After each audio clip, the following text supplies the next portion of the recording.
समय जो प्रयागराज महाकुंभ चल रहा है, इसके बारे में हमें विस्तार से समझाइए और इसका महत्व क्या है, क्या कैसे लाभ है वो बताइए हमें जरा।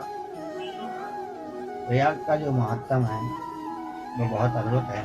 जी प्रयाग में 3 अग्निकुंड है जी और वहाँ सूर्यपुत्री यमुना का भी निवास है, सरस्वती का निवास है और पतित पावनी गंगा तो वहाँ है ही। इसके संदर्भ में हमारे यहाँ अग्नि पुराण के 111वें अध्याय में प्रयाग महात्म की चर्चा की गई, वो मैं आपको दिखा रहा हूँ।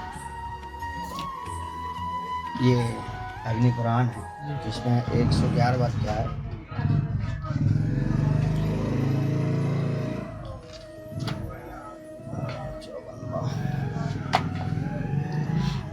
जी 111वां अध्याय। तो यहाँ अग्निदेव कहते हैं कि ब्राह्मण, अब मैं प्रयाग का महात्म बताता हूँ जो भोग और मोक्ष को प्रदान करने वाला है तथा उत्तम है। प्रयाग में ब्रह्मा विष्णु आदि बड़े बड़े मुनीश्वर देवता निवास करते हैं। नदियाँ, समुद्र, सिद्ध, गंधर्व तथा अप्सराएं भी उन तीर्थों में वास करती हैं। प्रयाग में 3 अग्निकुंड हैं, जैसा कि मैंने अभी आपको कहा था। बीच में गंगा सब तीर्थों के साथ बड़े वेग से बह रही है। वहाँ त्रिभुवन विख्यात सूर्य कन्या यमुना जी भी हैं। गंगा और यमुना का मध्य भाग पृथ्वी का जघन माना गया है और प्रयाग को ऋषियों ने जघन के बीच का उपस्थ भाग बताया। प्रतिष्ठान झूसी जिसे कहते हैं, झूसी को मिला के प्रयाग, कंबल, अस्तवर नाग तथा भोगवती तीर्थ ये ब्रह्मा जी के यज्ञ की वेदी कहे गए हैं।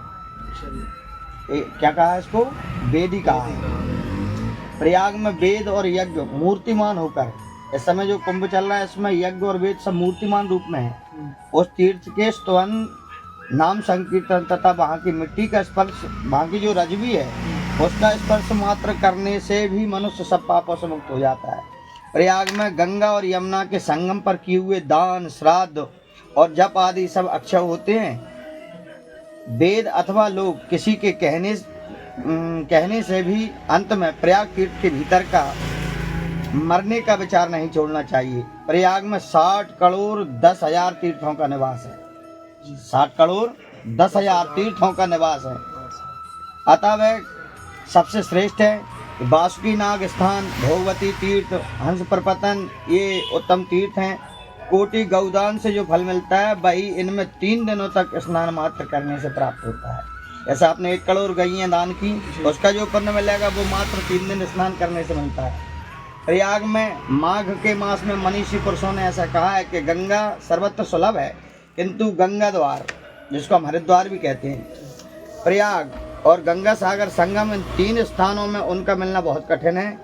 प्रयाग में दान देने से मनुष्य स्वर्ग में जाता है और इस लोक में आने पर राजाओं का भी राजा हो जाता है।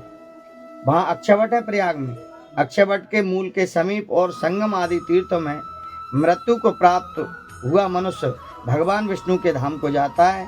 प्रयाग में परम रमणीय उर्वशी, पुलिन, संध्यावट, कोटि तीर्थ, दशाश्वमेध घाट, गंगा यमुना उत्तम संगम, रजोहीन मानस तीर्थ तथा बासरक तीर्थ हैं। ये सभी परम और उत्तम हैं। इसीलिए प्रयाग केवल प्रयाग नहीं, तीर्थ